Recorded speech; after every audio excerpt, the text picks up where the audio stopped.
चलो तो अब हम लोग फटाफट ये डिस्कस कर लेते हैं कि क्या फ़र्क होता है हमारे फाइल सिस्टम और डेटाबेस मैनेजमेंट सिस्टम में। अल्टीमेटली हम लोग ये भी डिस्कस करेंगे कि क्या एडवांटेज होता है DBMS का ओवर फाइल सिस्टम। चलो हम लोग स्टार्ट करते हैं पॉइंट 1 से, पॉइंट बाय पॉइंट यहाँ पे हम लोग चीज़ों को डिस्कस करेंगे। मैं यहाँ पे कुछ 6-7 पॉइंट्स को करने वाला हूँ डिस्कस। सबसे पहला जो हमारा पॉइंट है वो है डेटा रिडेंडेंसी। ओके, मेरी राइटिंग बहुत गंदी है बट आप चिंता मत करो, मैं आपको हैंड रिटन नोट्स दूँ। ओके, जैसे कि हमारे पास ये हैंड रिटन नोट्स है ना, मैं आपको प्रॉपर हैंड रिटन नोट्स दूंगा। आपको अगर चाहिए तो आपको लिंक नीचे मिल जाएगी। कोई रजिस्ट्रेशन, कोई पेड वेड नहीं है, सब चीज़ें फ्री है, मेरे हैंड रिटन नोट्स हैं। ओके, तो डेटा रिडेंडेंसी का मतलब होता है डेटा डुप्लीकेसी। ओके, तो फाइल सिस्टम में क्या होता है, मान लो कि 4 लोग हैं, ठीक है। एक डेटाबेस है आपके पास, बड़ा सा एक डेटाबेस है आपके पास। उसमें मान लो, चलो मैं एग्जांपल देके समझाता हूँ। ओके, जैसे कि मान लो एक स्टूडेंट का डेटाबेस है। ओके, और ये मास्टर डेटाबेस है। यहाँ पे आपका रोल नंबर भी है, यहाँ पे आपका मार्क्स भी है, यहाँ पे आपका सब्जेक्ट भी है, यहाँ पे आपकी फ़ीस भी है, यहाँ पे आपका एड्रेस भी है, और यहाँ पे और भी कुछ वैल्यूज़ हैं। ओके, अब ये देखो, इस डेटाबेस को 2 से 3 लोग एक्सेस कर रहे हैं। पहला तो आपका स्टूडेंट एक्सेस कर रहा है, ठीक है, मान लो उसको एक्सेस करना है, उसको अपने मार्क्स देखने हैं, ठीक है। दूसरा आपका टीचर्स एक्सेस कर रहे हैं। ओके, आपको जो टीचर्स पढ़ा रहे हैं वो इसको एक्सेस कर रहे हैं। और तीसरा मान लो कि आपका स्कूल या कॉलेज मैनेजमेंट इसको एक्सेस कर रहा है, ये चेक करने के लिए कि आपकी फ़ीस सबमिटेड है कि नहीं है। अच्छा, अब एक चीज़ बताओ, जैसे कि मान लो ये टीचर है हमारे पास यहाँ पे। ओके, टीचर को मतलब है कि स्टूडेंट का रोल नंबर क्या है, स्टूडेंट का सब्जेक्ट क्या है, स्टूडेंट का मार्क्स क्या है। उसको उसकी फ़ीस और एड्रेस से तो कोई मतलब नहीं होना चाहिए, उसको तो कोई एक्सेस नहीं होना चाहिए। बट हम लोग अगर फाइल सिस्टम का यूज़ करेंगे और अगर आप फाइल खोलोगे तो आपको ये पूरा डेटा मिलेगा, है ना। इसका मतलब कि आपको अगर अलग अलग पर्सन के लिए अलग अलग व्यू बनाने हैं तो आपको अलग अलग फ़ाइल बनानी पड़ेगी। जैसे कि आपको एक स्टूडेंट के लिए फ़ाइल बनानी पड़ेगी। स्टूडेंट की फ़ाइल में क्या होगा, उसका रोल नंबर, उसका मार्क्स, उसका सब्जेक्ट, उसका फ़ीस, उसका एड्रेस, मतलब मार्क्स का बस उसको एक्सेस का व्यू होगा, उसको चेंज करने का, उसको डिलीट करने का एक्सेस नहीं होगा। बाकी मान लो कि उसको अपने एड्रेस को चेंज करने का एक्सेस है, अपने फ़ोन नंबर को चेंज करने का एक्सेस है, टीचर को उसके सब्जेक्ट चेंज करने का एक्सेस है, मान लो उसके रोल नंबर चेंज करने का एक्सेस है, मैनेजमेंट जो है उसको उसकी फ़ीस चेंज करने का एड्रेस है, सॉरी एक्सेस है। तो अगर हर यूज़र के लिए अलग अलग एक्सेस है, इसका मतलब कि आपको हर यूज़र के लिए अलग अलग डेटाबेस बनाना पड़ेगा। इसका मतलब कि आप उसी डेटा को कई बार लिख रहे हो, मतलब कि आप उस डेटा की डुप्लीकेसी कर रहे हो। ओके, तो पहला पॉइंट था हमारा डेटा डुप्लीकेसी और डेटा रिडंडेंसी। नेक्स्ट पॉइंट है हमारा इजी एक्सेस। अच्छा, इसको समझाने से पहले कुछ लोग ये बोलते हैं कि DBMS हमारा सुपीरियर है फाइल सिस्टम से, हम लोग DBMS ही यूज़ करते हैं फाइल सिस्टम की जगह, जो कि स्टेटमेंट थोड़ा सा गलत है। हाँ, DBMS सुपीरियर है फाइल सिस्टम से, बट ये टोटल आउट यूज़ नहीं कर रहा है उसको। मतलब कि हम लोग फाइल सिस्टम को ऐसा नहीं है कि हम लोग इसको यूज़ ही नहीं कर रहे हैं।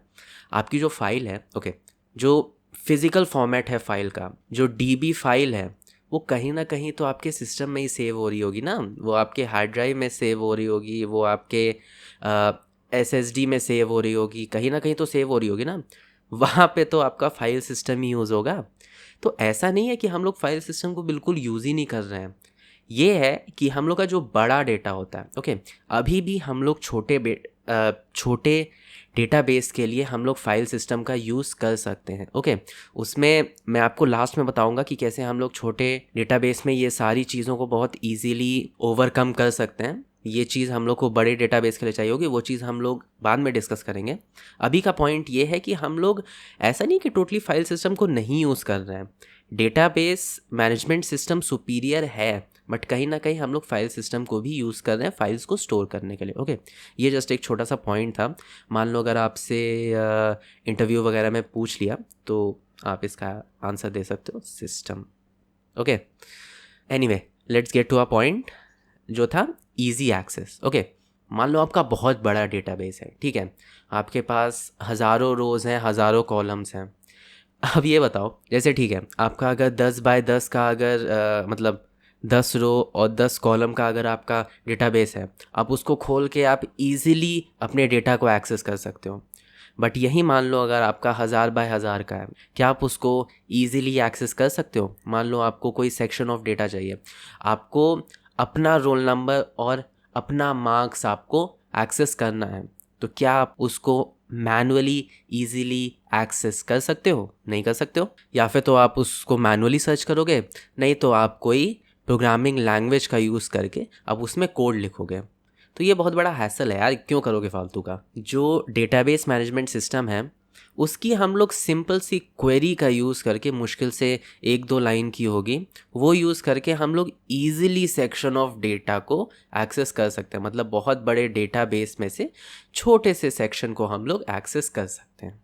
ओके, तो दूसरा पॉइंट था हमारा इजी एक्सेस। नेक्स्ट पॉइंट है हमारा मल्टीपल यूज़र्स। ओके, मान लो कि आप अपने सिस्टम पे डेटाबेस को एक्सेस कर रहे हो, मान लो कि वो 100 बाय 10 का है, 100 रोज एंड 10 कॉलम्स। ओके, अब यहाँ पे आपको थोड़ी बहुत दिक्कत होगी, बट बहुत ज़्यादा दिक्कत नहीं होगी, क्योंकि बस आप ही इसको एक्सेस कर रहे हो, छोटा सा डेटाबेस है तो आप इसको एक्सेस कर सकते हो। अब यहीं पे मान लो बहुत सारे लोग इसको यूज़ कर रहे हैं, कुछ लोग इसको व्यू कर रहे हैं, कुछ लोग इसको अपडेट कर रहे हैं, कुछ लोग इसमें से डिलीट कर रहे हैं। तो होगा क्या, कुछ लोग को गलत डेटा भी मिल सकता है। इसको हम लोग बोलते हैं concurrent user problems. Okay, concurrent user problems मतलब कि वो प्रॉब्लम्स जो कि बहुत सारे यूज़र के साथ में यूज़ करने पे आती हैं। ओके, और इसका बहुत ज़्यादा यूज़ हो रहा है आजकल। जैसे कि मान लो आप जब फ़्लाइट टिकट्स बुक करते हो, ओके, तो आप सेम वही डेटाबेस को आप एक्सेस कर रहे हो, बहुत सारे यूज़र्स उसको एक्सेस कर रहे होंगे, कुछ लोग बस व्यू कर रहे होंगे, कुछ लोग उसमें अपडेट कर रहे होंगे, मान लो कि कुछ लोग खरीद रहे हैं और कुछ लोग अपनी टिकट्स बेच भी रहे होंगे। तो यहाँ पे अगर कोई प्रॉपर सिस्टम नहीं होगा चीज़ों को सही से अपडेट करने का, तो प्रॉब्लम्स क्रिएट हो सकती हैं। मान लो आपको लिस्ट ही नहीं दिखेगी।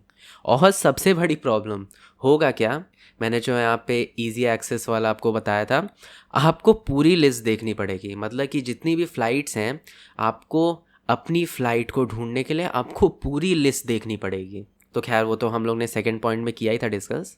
बट यहाँ पे मेन प्रॉब्लम ये है कि अगर मल्टीपल यूज़र्स उसको एक्सेस कर रहे हैं तो डेटा इनएक्यूरेट हो सकता है और वो प्रॉब्लम्स क्रिएट कर सकता है। ओके, तो मल्टीपल यूज़र्स का एक्सेस या फिर कॉन्करेंट यूज़र के एक्सेस से प्रॉब्लम हो सकती है। ओके, तो ये था हमारा थर्ड प्रॉब्लम। फोर्थ है हमारा इनकन्सिस्टेंसी।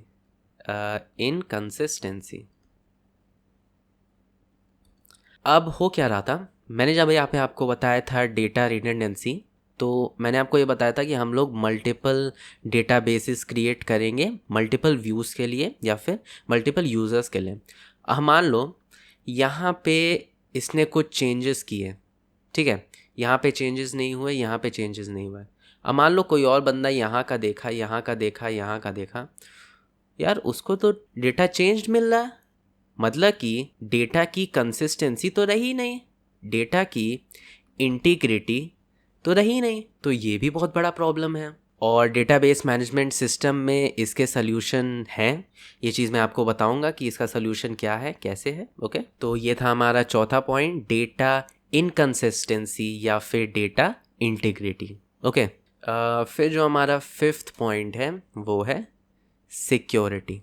ओके, मतलब कि चलो ठीक है, आपने इस फाइल में ये लगा दिया कि आप इसको बस व्यू कर सकते हो, आप इसको एडिट नहीं कर सकते, बट क्या आप किसी स्पेसिफिक कॉलम का सिक्योरिटी लगा सकते हो? इसमें नहीं लगा सकते। तो फाइल सिस्टम में जो सिक्योरिटी होती है वो हाँ होती है, आप इसमें सिक्योरिटी सिस्टम लगा सकते हो, आप इसमें पासवर्ड लगा सकते हो, आप इसमें ये बोल सकते हो कि आप इसको बस व्यू कर सकते हो, आप इसको एडिट नहीं कर सकते, आप इसको बस एडिट कर सकते हो, आप इसको डिलीट नहीं कर सकते, है ना। तो ये एक्सेस आपके पास, ये सिक्योरिटी सिस्टम आपके पास फाइल सिस्टम में होता है। बट हर कॉलम के लिए और बहुत ही डिटेल्ड सिक्योरिटी सिस्टम आपके फाइल सिस्टम में नहीं होता है। हम लोग बहुत अच्छे से डेटा सिक्योरिटी की बात करेंगे जब हम लोग आगे DBMS को डिस्कस करेंगे। ओके, ये जस्ट 5 पॉइंट्स थे जिससे कि मैं आपको ये समझाना चाह रहा था कि कैसे हमारा DBMS for large file, okay, जैसा कि आप यहाँ पे देख सकते हो, लार्ज फाइल के लिए हम लोग का डेटाबेस मैनेजमेंट सिस्टम सुपीरियर होता है फाइल सिस्टम से। ओके, अगर छोटा डेटाबेस है तो आप ये सब चीज़ें आराम से कर सकते हो, डेटा रिडंडेंसी की उतनी ज़्यादा प्रॉब्लम क्रिएट होगी नहीं, छोटा छोटा यार डेटाबेस क्रिएट होगा तो उतनी बड़ी प्रॉब्लम नहीं है। हाँ, मान लो अगर 100 GB है, 100 GB का आप यहाँ पे मान लो 98 GB की आप एक और फाइल बना दिए, यहाँ पे 50 GB की एक और फाइल बना दिए, तो जो काम 100 GB से हो सकता था वो आपने 100 + 98 + 50 में किया, तो ये हो गया 8, 9 + 14, 248 GB। तो जो काम आपका 100 GB में हो सकता था वो काम आपने 248 GB में किया। वहीं पे अगर मान लो यार छोटी सी फाइल है, 5 MB की फाइल है, 5 MB का मान लो 4 MB का एक बना दिया, कितना ही फ़र्क आया यार। तो ठीक है, छोटे डेटाबेस के लिए डेटा रिडंडेंसी बहुत बड़ी प्रॉब्लम नहीं है, इजी एक्सेस, आप आराम से छोटे डेटाबेस को आप देख सकते हो, कोई प्रॉब्लम नहीं है। मल्टीपल यूज़र्स, कितने ही मल्टीपल यूज़र्स चीज़ें चेंज करेंगे यहाँ पे। तो मेरा बोलने का ये मतलब है डेटा इंटीग्रिटी, सिक्योरिटी। तो जो छोटा डेटाबेस है ना उसमें ये सब इतनी बड़ी प्रॉब्लम्स नहीं हैं, बट जैसे जैसे हम लोग बड़े डेटाबेस में जाते हैं जहाँ पे भाई हज़ारों लाखों रोज़ होती हैं, वहाँ पे ये सब प्रॉब्लम बहुत प्रोमिनेंट हो जाती हैं, इसलिए वहाँ पे डेटाबेस मैनेजमेंट सिस्टम यूज़ करना बहुत ज़रूरी हो जाता है। ओके, तो ये बहुत ज़्यादा नहीं पूछा जाएगा आपके एग्ज़ाम में, बट हो सकता है आपसे इंटरव्यू में पूछ लिया जाए कि यार कुछ पॉइंट्स बता दो कि कैसे हमारा डेटाबेस मैनेजमेंट सिस्टम सुपीरियर होता है फाइल सिस्टम से।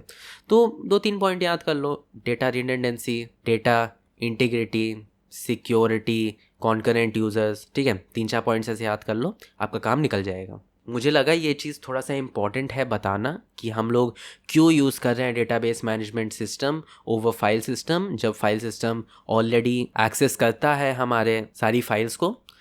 तो हाँ, चलते हैं अब हम लोग अपने नेक्स्ट टॉपिक पे।